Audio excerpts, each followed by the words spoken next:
morning and welcome back to the woods. Something a bit different today. I'm not going to stay here in camp. I'm going for a little walk. Now, this woodland, I've been coming here since I'm 15, 16 years of age. When I started coming here, there was a path. The path follows the ridge and it takes you up to a bit of a gorge. Well, we used to call it a gorge. It's more of a valley with a big lump of rock on one side, and I used to camp there sometimes. Now, a few years back I tried getting up there. The path is so overgrown, it's impassable. I tried my best, I just couldn't do it. For a while I've been thinking about walking up the little river and getting to it that way. Well, it's a beautiful day today, and I thought, why not? The river is probably quite low. We haven't had any rain for a week, so I thought this is a good time to do it. And my danners need a wash anyway. Likelihood I'm going to get wet from the knees down, but it doesn't matter because I can dry everything pretty easy. I'm going to put my saw on my belt and a set of tears, because gardening tools are the damn sight better for what I'm going to do than bring in survival-y type tools. So yes, little saw, little set of tears. I am expecting a few trees down over the river and quite a bit of growth, so it may be a bit of a chore, but I want to do it. Right, let's get to it then.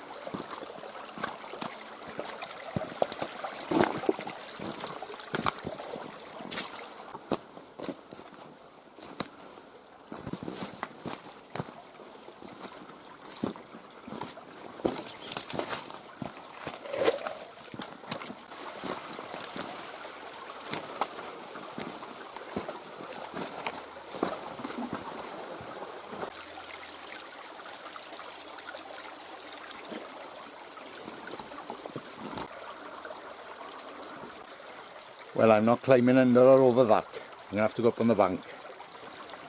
Well, I did climb over it. I couldn't get up the bank. I've got another one.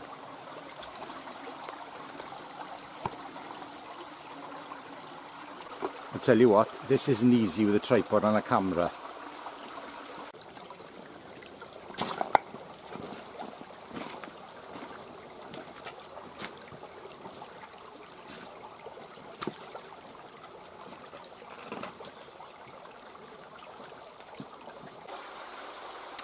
Another climb.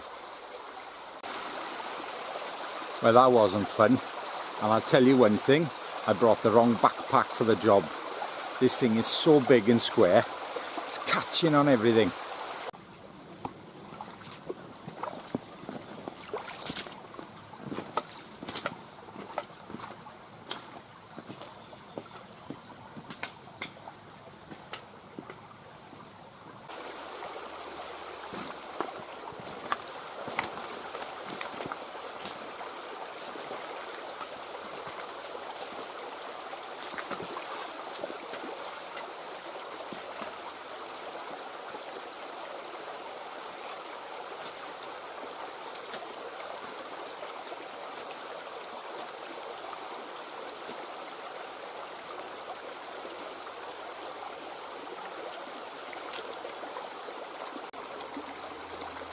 I'm not far off here now, easy stretch. I just wanted to show you where the path used to be.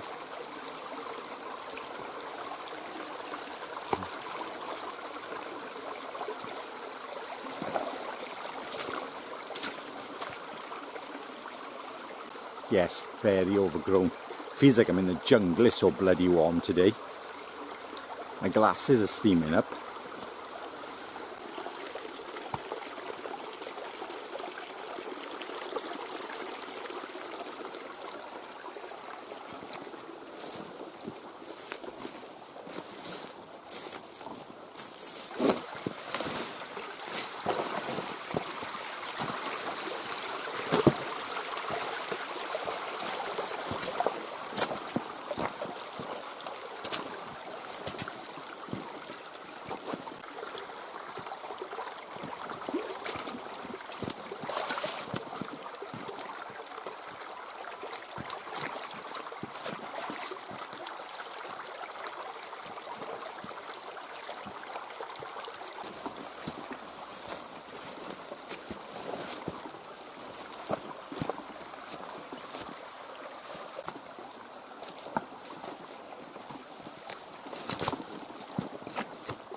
we're here.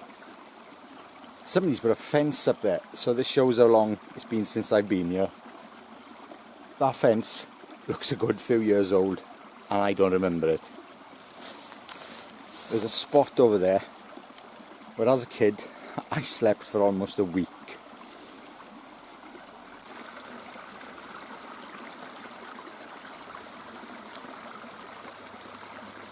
So a funny story about when I camped here as a kid.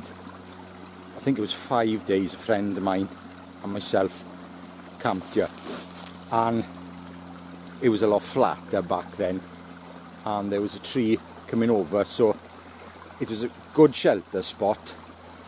And two funny things happened that week. Number one, we got woken by cows one morning. Could hear some rustling and some noises. I looked up, and there was 4 cows staring at us sleeping.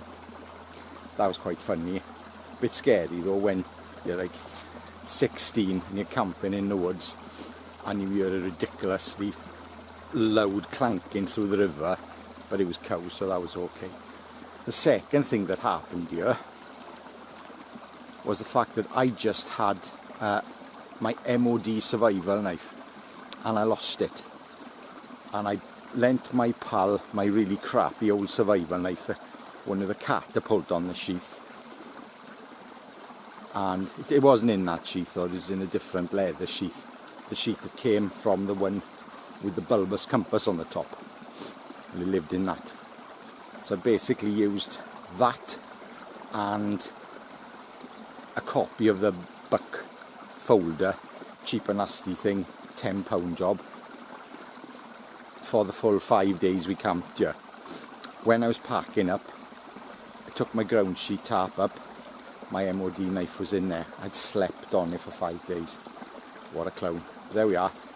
Live and learn. Because if I lose anything now, I look underneath me first.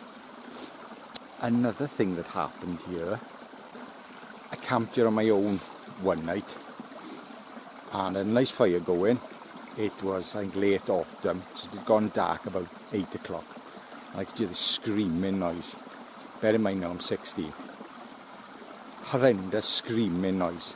Well, I basically packed up my shit and I left here.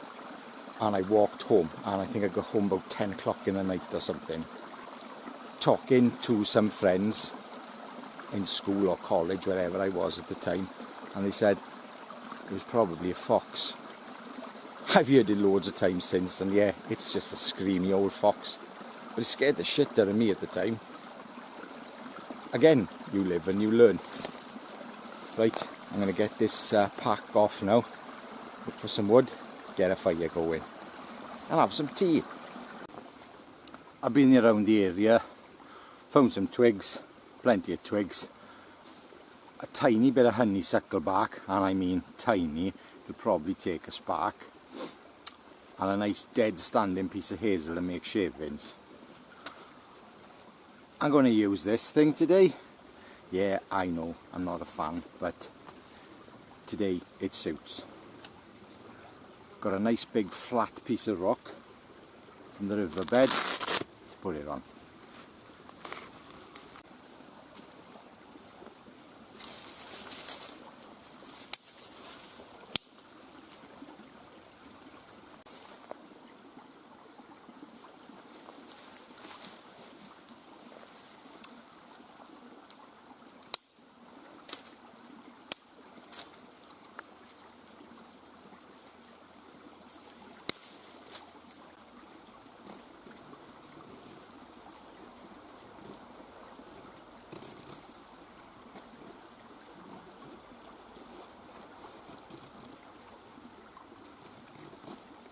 That's not shaving very well, it's a bit rotten. It'll do.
that honeysuckle bark wasn't great, but there wasn't much of it. It lit, that's the main thing. You know, I always try my best to use natural tinders and things. I'm not a big fan of using fire lighters. If I'd have chucked the fire lighter in there, it would have been a damn sight easier. But a little bit of extra work, as far as I'm concerned, it's worth it. Tea. Enjoying my cup of tea, covered in flies. There's a lot of flies in this spot. I don't know why, but they're quite annoying. They're buzzing around my ear and they're getting on my nerves. Well, what I think I'll do, I'll finish my cup of tea, I'll leave my bush box, go cold, pack it up, and I'm going to go back to camp. I was hoping to find a decent camping spot here, because you never know, things change over the years. And because I use a hammock quite a lot now, I thought, we'll have a look, see if there's any hammock spots here. There's nothing. So, oh well, it was worth a walk. I'm going to try, attempt to get back via the path. I'm going to cut myself a staff on the way back so I can bash things down and hopefully get back without going through the river and climbing over all that shit. I'm not holding my breath for that one though. I think I'll end up in the river. We'll see. A few years back, I think, it could have been last year. I know my pal Scott, Welsh Woodsman Outdoors, he has a channel. He came down here and he lives about 2 miles up the road. And he he used to be able to get to here and to camp through the woods, and he couldn't do it. He said he spent 2 hours bashing through brambles and overgrown everything, and by the time he got to camp he didn't feel like doing anything. It was that bad, so I'm not even going to bother walking up that way. A short tale, many years ago, I remember watching Ray Mears making an ash bark container, and I was camping in this area and there was a downed ash up there, and I actually made one. I don't know what the hell happened to it, but I did make one. Yeah, I had I tied it up with roots which came from the conifers, which you've never seen. I've never shown you the conifers, but they're on a bank like that. So I gathered roots from there and the bark from the downed ash, and I made a container. Where it went, I don't know. Right, and get back to my tea.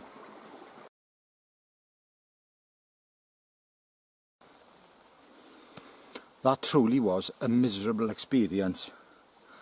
I'm cut to bits with thorns. My trousers are full of thorns. I don't know how many times I fell. If it wasn't for this little staff I cut to whack down the brambles, well, I don't know what I'd have done. That was miserable. The last 30 yards I had to walk through the river. There was no way I was getting through the path. So I was very pleased. I had my saw on my belt, which I cut branches away with. I didn't use the secateurs. There's no way on planet Earth I could have taken you guys with me, the tripod and the camera, because it was horrible. Well, I'm back in camp now. I'm very glad that I brought a cold drink with me, because I'm going to chug that on the head now. Yes, thank goodness for the old staff. That wasn't fun. Character building, but not fun. While it's fresh in my mind, I thought I'd share something with you. Now, I did a video last year and it was a review of a BCB survival kit, which was crap, to be blunt. And in that kit there was a whistle. And I was talking about then if stuff I'd put in, stuff I'd leave out. And I said I wouldn't bother with a whistle because I can whistle pretty loud with my fingers. And I had a comment from a viewer who I've since met, lovely chap, and he said no, a whistle is really important. And he told me a story about a guy who'd broken his leg on a bank just off a road, and he'd called out until he was hoarse and nobody came to help him. But if he'd have had a whistle and he could have just put it in his mouth. He could have blown it, no problem at all. Well, while I was walking that path, which isn't a path anymore, I climbed across quite a lot of down trees, and I went up a few banks, and it wasn't very pleasant, but at any point I could have fallen and I could have broken my leg, or at least my ankle. I'd have had a hell of a job to get out of there. Now, I'm in the UK, I'm not that far from a road.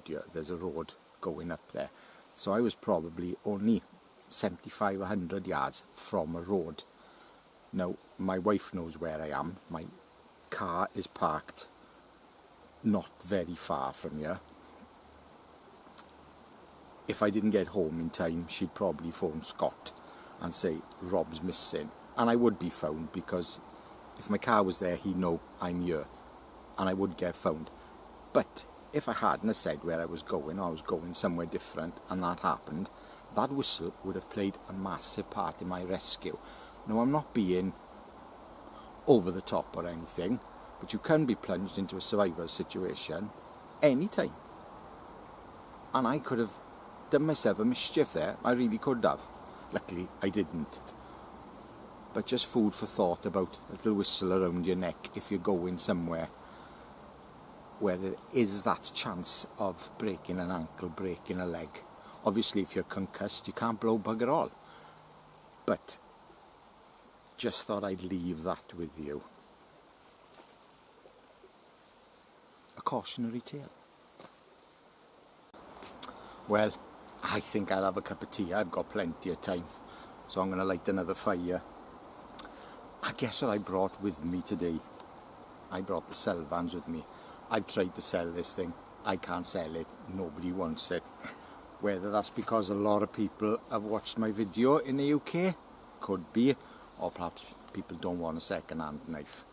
And I have tried to sell it cheap as well, almost half the price is worth. Well, I've decided to keep it. Why not? Well, I'm going to light the fire now with this.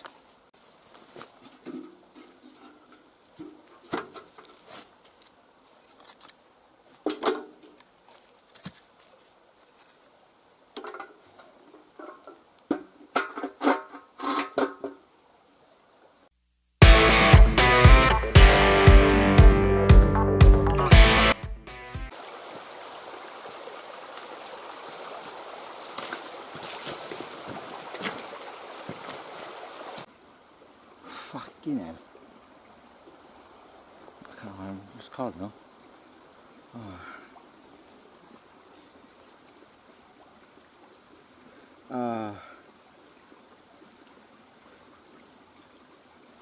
No, it was probably more like 12 o'clock in the night when we think about it. No, I don't know. Shit, I don't fucking know. But anyway. Yeah. God, I'm warm.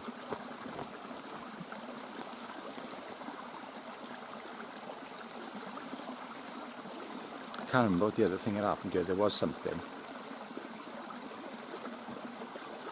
Right, yes, now I remember. Yes, a truly miserable experience, especially at almost 50 years of age. If I'd have been 15, I'd have probably enjoyed it. If I'd have been 25, I'd have shrugged it off. But at 50, no, I don't want to do that again. That was horrible. That was worse than trudging through the jungle. That was shit. Yes.